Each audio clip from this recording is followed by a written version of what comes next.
നമസ്കാരം പ്രിയ ശ്രോതാക്കളെ.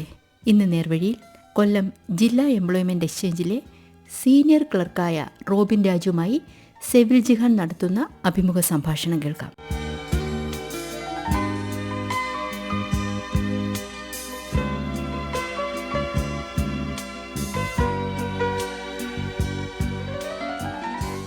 നേർവഴിയിലെ ഇന്നത്തെ നമ്മുടെ അതിഥി കൊല്ലം ജില്ലാ എംപ്ലോയ്മെന്റ് എക്സ്ചേഞ്ചിലെ സീനിയർ ക്ലർക്കായിട്ടുള്ള റോബിൻ രാജാണ്. നമസ്കാരം. നമസ്കാരം. പരിപാടിയിലേക്ക് ഹൃദ്യമായ സ്വാഗതം. Thank you. വായനയെ ഇത്രയധികം സ്നേഹിക്കുന്ന ഒരു വ്യക്തിയാണ് റോബിൻ, അല്ലേ? തീർച്ചയായിട്ടും. അങ്ങനെ തുടങ്ങിയ ഒരു വാട്സപ്പ് കൂട്ടായ്മ, അതിൻ്റെ പേരെന്താണ്? എൻ്റെ പേര് ദ്യുതി എന്നാണ്. അപ്പോൾ ആ ദ്വിതിയിൽ നിന്ന് നമുക്ക് തുടങ്ങാം.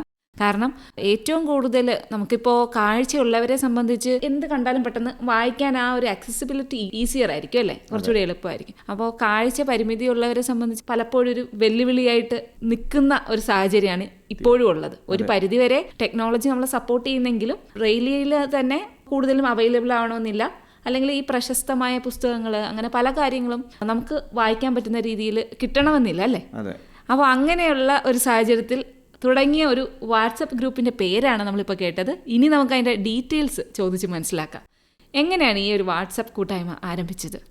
ഈ വാട്സപ്പ് കൂട്ടായ്മ ആരംഭിച്ചത് ഞങ്ങൾ കുറച്ച് കാഴ്ചയില്ലാത്ത ആളുകൾ, അതായത് ഞങ്ങളുടെ സുഹൃത്തുക്കളും കൂടിയായിട്ടുള്ള ശ്രീ അനിൽകുമാർ കായംകുളം, അതുപോലെ തന്നെ ശ്രീ സജീവൻ സി, മറ്റൊരു സുഹൃത്ത് ശ്രീ വിനോദ് തഴവ, ഞാനും ഒക്കെ ചേർന്ന ഒരു കൂട്ടായ്മയിൽ നിന്നും ഉണ്ടായിട്ടുള്ള ഒരു ആശയമാണ്. അതായത് ഞങ്ങൾ എല്ലാവരും, ഈ പറഞ്ഞ എല്ലാവരും തന്നെ കാഴ്ച പരിമിതരാണ്. ഞങ്ങൾക്ക് വായന തീരെ അപ്രാപ്യമായിട്ടുള്ള ഒരു കാര്യം നമുക്ക് വായിക്കാൻ ആഗ്രഹിക്കുന്ന എല്ലാ പുസ്തകങ്ങളും അല്ലെങ്കിൽ വായിക്കാൻ ആഗ്രഹിക്കുന്ന പത്രങ്ങളും ഒന്നും ബ്രെയിൽ ലിപിയിൽ അവൈലബിൾ അല്ല.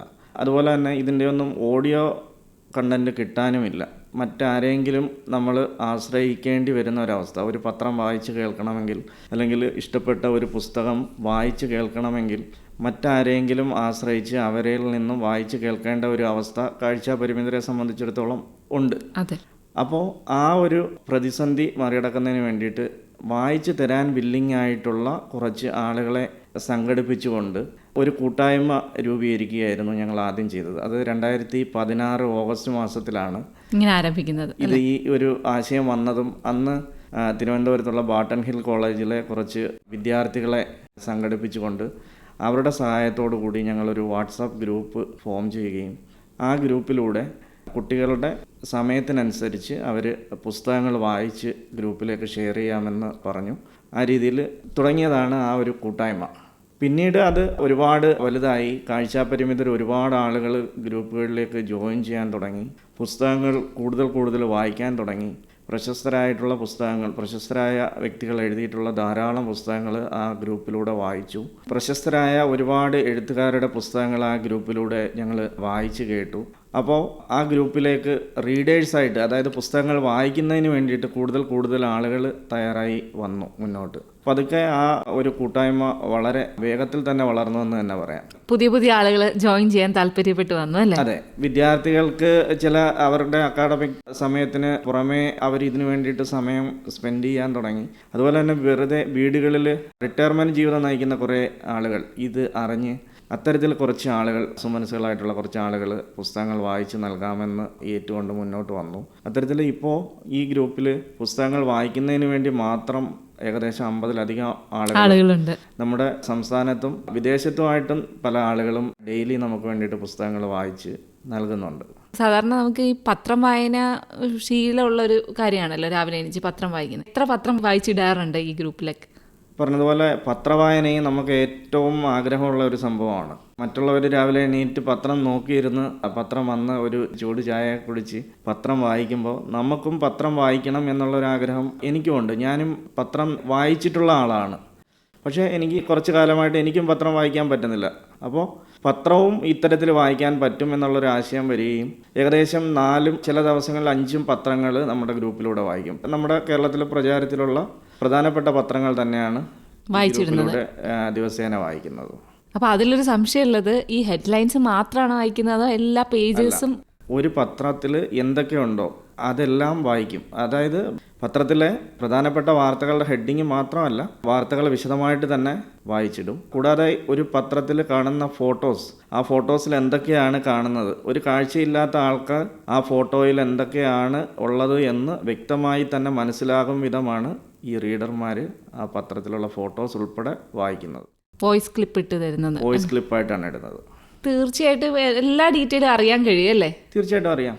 അതിൽ പുതിയ പുതിയ മെമ്പേഴ്സ് ഇങ്ങനെ ജോയിൻ ചെയ്തുകൊണ്ടിരിക്കുന്നുണ്ടോ? എങ്ങനെയാണ് അതിൻ്റെ ഒരു? കാഴ്ചയില്ലാത്തവർ അല്ലെങ്കിൽ ബ്ലൈൻഡ് ആയിട്ടുള്ള ആളുകൾ മാത്രമല്ല ഈ വായനാ പ്രതിസന്ധി മറികടക്കുന്നത്. ഈ പ്രായമായിട്ട് ഷുഗർ ബാധിതരും മറ്റ് ആക്സിഡൻ്റലി ഒക്കെ കാഴ്ചയുണ്ട്, പക്ഷെ വായിക്കാൻ ബുദ്ധിമുട്ടുള്ള ആളുകളും ഒക്കെ ഉണ്ട് നമ്മുടെ സമൂഹത്തിൽ. പ്രായം ചെല്ലുമ്പം അല്ലേ, പ്രായാധിക്യം മൂലം ഉണ്ടാകുന്ന പ്രശ്നങ്ങൾ, അതുപോലെ തന്നെ ജന്മനാ കാഴ്ചയില്ലാത്തവരുണ്ട്, ആക്സിഡൻ്റലി വരുന്നവരുണ്ട്. അങ്ങനെ ഈ വായനാ പ്രതിസന്ധി എന്നുള്ള ആ ഒരു പ്രതിസന്ധിയുമാണ് നമ്മൾ ഉദ്ദേശിക്കുന്നത്. അതുകൊണ്ട് തന്നെ വായനാ പ്രതിസന്ധിയെ മറികടക്കുന്നതിന് വേണ്ടിയിട്ടാണ് അത്തരത്തിൽ ബുദ്ധിമുട്ടുന്നവരെയാണ് ഈ ഒരു ഗ്രൂപ്പിലേക്ക് ഞങ്ങൾ ഇൻക്ലൂഡ് ചെയ്തിട്ടുള്ളത്. ഇപ്പോൾ ഒരു 700-ലധികം ഇത്തരത്തിലുള്ള പ്രതിസന്ധിയുള്ള ആളുകളാണ് നമ്മുടെ ഗ്രൂപ്പുകളിലുള്ളത്.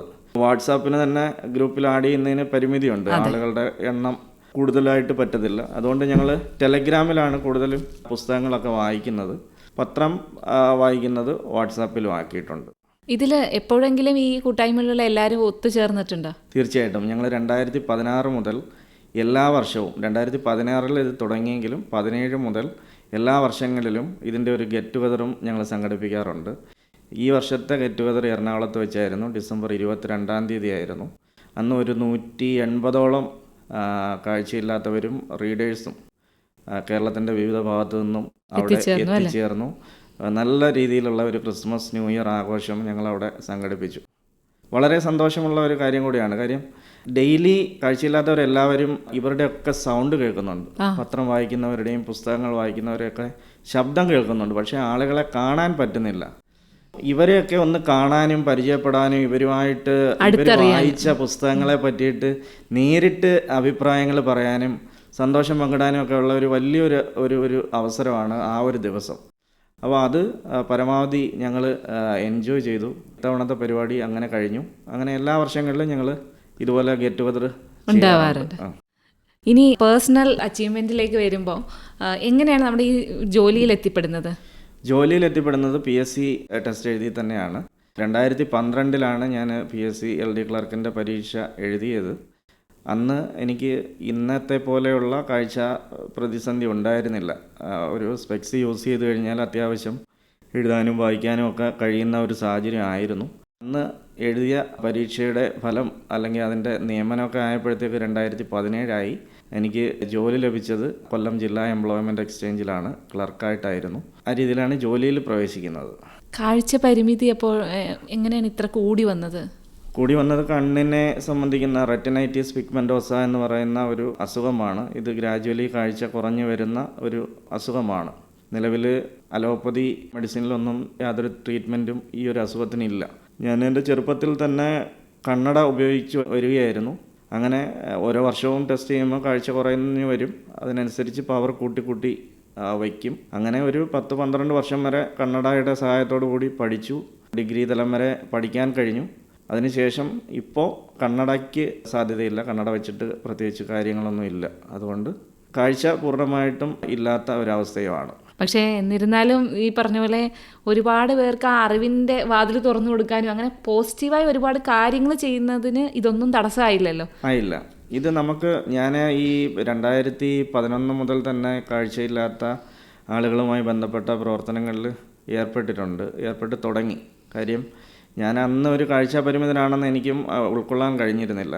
പിന്നീട് ഞാൻ എൻ്റെ ഒരു സുഹൃത്ത് മുഖേന തിരുവനന്തപുരത്ത് തന്നെയുള്ള ഒരു ഇൻസൈറ്റ് എന്ന് പറയുന്ന ഒരു കമ്പ്യൂട്ടർ സാക്ഷരത നൽകുന്ന ഒരു സ്ഥാപനത്തിൽ എത്തിപ്പെടുകയും അവിടെ ഞാൻ കണ്ട കുറച്ച് കാഴ്ച പരിമിതരുമായിട്ട് പിന്നീട് സൗഹൃദം സ്ഥാപിച്ച് അവരുടെ ബുദ്ധിമുട്ടുകളൊക്കെ ഞാൻ കൂടുതൽ മനസ്സിലാക്കുകയും പിന്നീട് KFB എന്ന് പറയുന്ന Kerala federation of the blind എന്ന് പറയുന്ന കാഴ്ചയില്ലാത്തവർക്ക് വേണ്ടി പ്രവർത്തിക്കുന്ന സംഘടനയിൽ അംഗത്വം എടുക്കുകയും പിന്നീട് കൂടുതൽ കാഴ്ചയില്ലാത്തവരുമായിട്ട് ബന്ധം പുലർത്തിക്കൊണ്ട് അവർക്ക് എന്നെക്കൊണ്ട് ചെയ്യാൻ പറ്റുന്ന എന്തെങ്കിലുമൊക്കെ സഹായങ്ങൾ ചെയ്യാനും ശ്രമിച്ചു വരികയാണ്.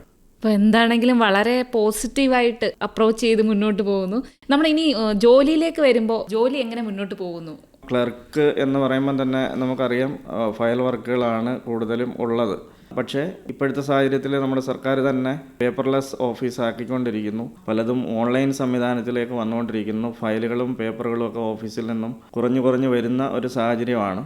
അതുകൊണ്ട് തന്നെ പരിമിതരായ ആളുകൾക്ക് ആക്സസിബിലിറ്റി അല്ലെങ്കിൽ ആക്സസബിൾ ഡിവൈസുകൾ ഉപയോഗിച്ചുകൊണ്ട് സാങ്കേതിക വിദ്യകൾ ഉപയോഗപ്പെടുത്തിക്കൊണ്ടും ഓഫീസ് എൻവയോൺമെന്റിനെ കൂടുതൽ കാര്യക്ഷമമാക്കാൻ പറ്റുന്നുണ്ട്. അതെ, സ്ക്രീൻ റീഡർ പോലെ എനിക്കൊന്ന് വെബ്സൈറ്റ്സ് എല്ലാം കൂടുതലും വായിക്കാൻ പറ്റും അല്ലേ? തീർച്ചയായിട്ടും. സ്ക്രീൻ റീഡിംഗ് സോഫ്റ്റ്വെയർ നമ്മൾ ഉപയോഗിക്കുന്ന കമ്പ്യൂട്ടറിൽ ഇൻസ്റ്റാൾ ചെയ്യുകയും ആ കമ്പ്യൂട്ടറിലൂടെ ഓൺലൈൻ വർക്കുകളും അല്ലെങ്കിൽ ഓഫീസിലുള്ള മറ്റ് ഫയൽ വർക്കുകളും കാര്യങ്ങളും ഒക്കെ അത്യാവശ്യം ചെയ്യാൻ പറ്റുന്ന ഒരു സാഹചര്യം നിലവിലുണ്ട്. കാഴ്ചയുള്ളവർ ചെയ്യുന്നത് പോലെ അത്ര പരിപൂർണമായും ഫയൽ വർക്കുകൾ ചെയ്യാൻ പറ്റും എന്നുള്ള ഒരു സാഹചര്യമല്ല. എങ്കിൽ പോലും നമ്മളാൽ കഴിയുന്ന കുറേ കാര്യങ്ങൾ ഇത്തരത്തിൽ സ്ക്രീൻ റീഡിംഗ് സോഫ്റ്റ്വെയറിൻ്റെ സഹായത്തോടു കൂടിയും മറ്റ് ആക്സസിബിൾ ഡിവൈസുകളുടെ സഹായത്തോടു കൂടിയും ചെയ്യാൻ കഴിയുന്നുണ്ട്. ഏറ്റവും വലിയ ഒരു സ്വപ്നം എന്താണെന്ന് ഈ ഒരു സമയത്ത് ചോദിച്ചാൽ എന്തായിരിക്കും പറയാ? സ്വപ്നം എന്നുള്ളത് കാണാൻ പറ്റണമെന്നുള്ളത് തന്നെയാണ്. നല്ല ഒരു കാഴ്ച ശക്തി ലഭിച്ച് എനിക്ക് ചുറ്റുമുള്ള കാര്യങ്ങൾ കാണാൻ പറ്റും എന്നുള്ള ഒരു സ്വപ്നം എപ്പോഴും മനസ്സിലുണ്ട്. കാര്യം നമ്മൾ കണ്ടുകൊണ്ടിരുന്ന ആളാണ്. വാഹനം ഓടിക്കാനും പറ്റുന്ന ഒരു സാഹചര്യമായിരുന്നു. ആ ഒരു സാഹചര്യത്തിൽ നിന്നും ഇപ്പോൾ അതൊന്നും പറ്റാത്ത ഒരു സാഹചര്യമാണ്. എന്നെ സംബന്ധിച്ചിടത്തോളം എപ്പോഴും എൻ്റെ ഒരു സ്വപ്നം എൻ്റെ കണ്ണിന് കാഴ്ച ലഭിക്കും, ഞാൻ മറ്റുള്ളവരെ പോലെ ഈ സമൂഹത്തിൽ ജീവിക്കാൻ എനിക്കും കഴിയും, എനിക്കെല്ലാം കാണാൻ പറ്റുമെന്നുള്ള ഒരു സ്വപ്നമാണ് പ്രധാനമായിട്ടും ഉള്ളത്. എന്താണെങ്കിലും പറഞ്ഞ പോലെ എല്ലാ ആഗ്രഹങ്ങളും സഫലമാകട്ടെ. നമ്മുടെ ആ ഒരു ചലഞ്ചസിനെ ഒന്നും നമ്മൾ ചെയ്യുന്ന നന്മയ്ക്ക് തടസ്സം ആവാതെ മുന്നോട്ട് പോകുന്നുണ്ടല്ലോ ഇപ്പോൾ ഓരോ കാര്യങ്ങളിലും. അപ്പൊ അതുപോലെ പോവാൻ അപൂർവം ആളുകൾക്കേ അങ്ങനെ സാധിക്കാറുള്ളൂ. അങ്ങനെ സാധിക്കുന്നുണ്ട്, അതൊരു വലിയ അനുഗ്രഹമാണ്. അപ്പോൾ ഈ വലിയ സ്വപ്നമെല്ലാം സാധ്യമാകട്ടെ എന്നെല്ലാം ആശംസിക്കുന്നു. ഇത്രയും ദൂരത്തുനിന്ന് നമ്മുടെ ഈ സ്റ്റുഡിയോയിൽ എത്തിച്ചേർന്നതിന് പ്രത്യേകം നന്ദി. Thank you so much. ഒരുപാട് സന്തോഷം എന്നെ ഈ പ്രോഗ്രാമിന് വിളിച്ചതിനും ഈ ഒരു പരിപാടി ചെയ്യാൻ കഴിഞ്ഞതിലും എനിക്ക് ഒരുപാട് സന്തോഷം. ഞാനും എൻ്റെ ഹൃദയം നിറഞ്ഞ നന്ദി അറിയിക്കുന്നു.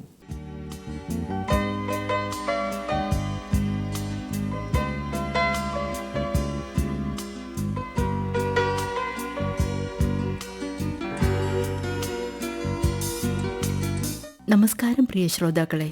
ഇന്ന് നേർവഴിയിൽ കൊല്ലം ജില്ലാ എംപ്ലോയ്മെൻറ്റ് എക്സ്ചേഞ്ചിലെ സീനിയർ ക്ലർക്കായ റോബിൻ രാജുമായി സെവിൽ ജിഹാൻ നടത്തിയ അഭിമുഖ സംഭാഷണമാണ് ഇതുവരെ കേട്ടത്.